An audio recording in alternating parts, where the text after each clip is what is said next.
Assalamualaikum warahmatullahi wabarakatuh. Selamat pagi, salam merdeka belajar. Pada kesempatan ini, izinkan saya Anissa Yuliastika memaparkan hasil pelatihan saya pada platform Merdeka Mengajar, yaitu aksi nyata topik kurikulum merdeka menyebarkan pemahaman mengapa kurikulum perlu berubah.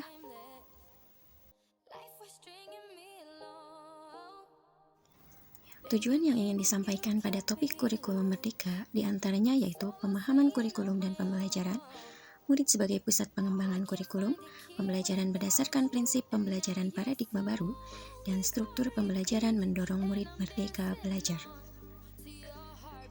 Pada topik kurikulum merdeka ini, terdapat dua modul yang saya pelajari. Yang pertama kurikulum dan yang kedua tentang kurikulum merdeka. Masuk pada modul 1 yaitu kurikulum. Pada modul 1 ini kita akan mengetahui apa itu kurikulum, mengapa kurikulum perlu diubah, mengapa kurikulum perlu diadaptasi, dan bagaimana satuan pendidikan mengadaptasi kurikulum. Pengertian kurikulum berdasarkan Permendikbud 718/P/2020 yaitu seperangkat rencana dan pengaturan mengenai tujuan, isi, dan bahan pelajaran serta cara yang digunakan sebagai pedoman penyelenggaraan kegiatan pembelajaran untuk mencapai tujuan tertentu. Kemudian, apa peran dan fungsi kurikulum di dalam satuan pendidikan? Perannya yaitu sebagai pedoman dan acuan dalam pembelajaran, sedangkan fungsinya sebagai alat mencapai tujuan pendidikan nasional dan pedoman bagi guru dan murid dalam melaksanakan pembelajaran. Kemudian, komponen kurikulum yang harus ada di dalam pembelajaran yaitu yang pertama tujuan, yang kedua metode, yang ketiga konten, dan yang terakhir adalah evaluasi. Nah, Bapak Ibu, bagaimanakah pembelajaran kita selama ini? Apakah sudah memuat keempat komponen yang harus ada di dalam kurikulum? Selanjutnya, mengapa kurikulum berubah-ubah? Nah, Bapak Ibu, ada beberapa alasan perubahan kurikulum dari tahun ke tahun. Yang pertama, kurikulum harus menyesuaikan pembelajaran yang relevan dengan kebutuhan siswa.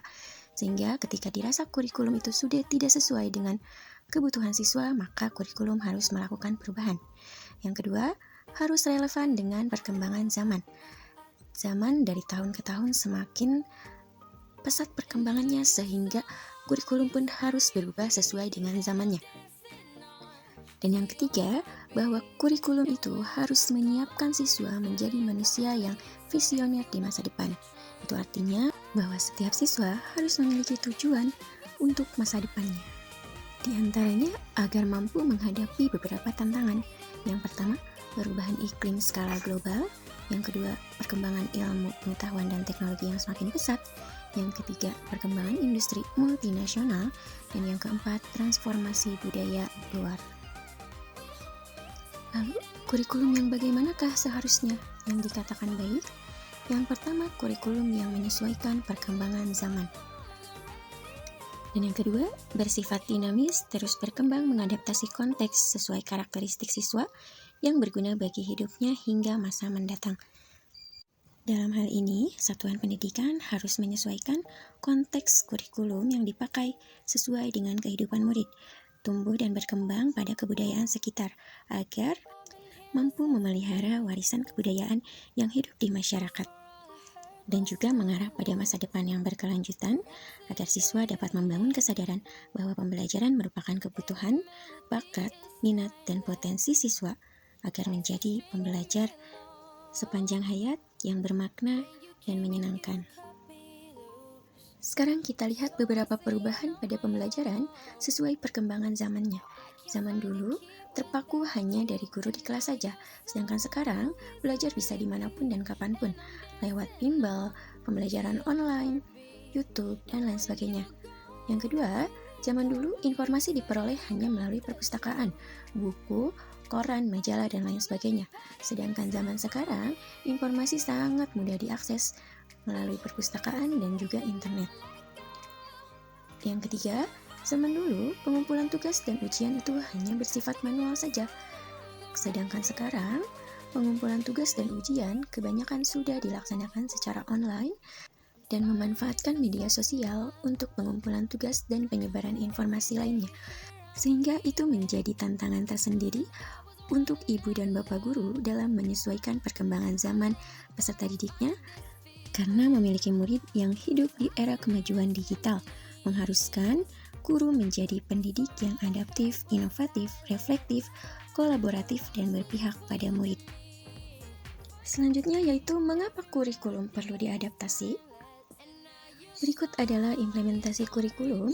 Pentingnya adaptasi kurikulum tiap satuan pendidikan, yaitu untuk menerapkan konsep dan prinsip pembelajaran yang mampu menyesuaikan konteks dan karakteristik siswa dengan memfasilitasi sesuai kebutuhan mengikuti lingkungan tempat tinggal dan zamannya.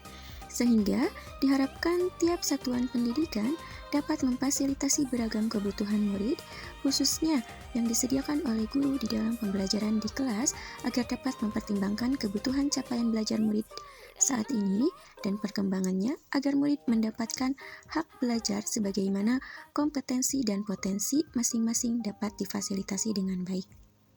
Sebagai langkah nyatanya, yang dapat dilakukan yaitu asesmen diagnostik sebelum pembelajaran, agar mengetahui dan mengelompokkan siswa sesuai dengan kebutuhannya, agar fungsi kurikulum sebagaimana alat untuk mencapai tujuan pendidikan nasional yaitu menuntun segala kodrat pada anak untuk mencapai keselamatan dan kebahagiaan setinggi-tingginya, menurut Ki Hajar Dewantara, dapat terlaksana dengan baik melalui 3 pilar dalam pendidikan, yaitu keluarga, sekolah, dan masyarakat. Selanjutnya yaitu modul 2 mengenai kurikulum merdeka.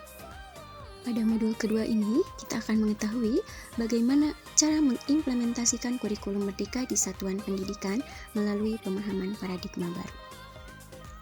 Pembelajaran paradigma baru memiliki prinsip dan tujuan, yaitu pembelajaran yang mampu memahami konsep dan prinsip yang berpihak pada siswa dengan mempertimbangkan tumbuh kembang karakter dan kompetensi sesuai kebudayaan sekitar sehingga mengarah pada kelanjutan masa depannya. Capaian pembelajaran pada kurikulum merdeka atau setara dengan KIKD di kurikulum 2013 memfokuskan pada pengembangan kompetensi, bukan penuntasan konten. Kompetensi dan karakter yang diharapkan tercapai setelah selesai pembelajaran tiap kurun waktu tertentu. Contohnya, pada fase D, kelas 7 sampai dengan 9, murid memiliki kurun waktu 3 tahun dalam mencapai kompetensi pembelajarannya. Melalui pendekatan konstruktivitas, ada 2 sisi positif dari CP, yaitu memberikan rentang waktu yang lebih leluasa pada murid dan memberikan waktu yang lebih fleksibel untuk guru. Karena sesuai dengan teori konstruktivitas, bahwa belajar merupakan proses membangun pengetahuan baru dan dilakukan sendiri oleh murid, sehingga kematangan kognitif, kemampuan awal, pengalaman belajar, hasil interaksi sosial dapat membangun pemahaman untuk mencapai karya dari murid itu sendiri.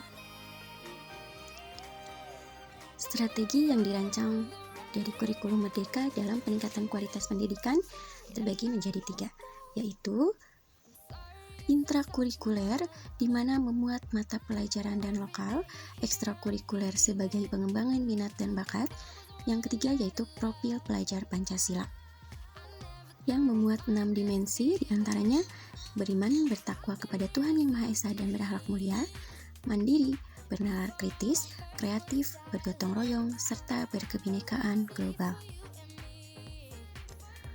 Mari Ibu Bapak Guru kita renungkan bagaimana mata pelajaran kita dapat membangun dimensi pelajar profil Pancasila pada diri siswa. Terakhir yang ingin saya sampaikan dari topik kurikulum merdeka yaitu pembelajaran yang mendalam dan bermakna agar mendorong siswa menjadi pembelajar sepanjang hayat. Sekian yang dapat saya sampaikan, semoga bermanfaat. Wassalamualaikum warahmatullahi wabarakatuh.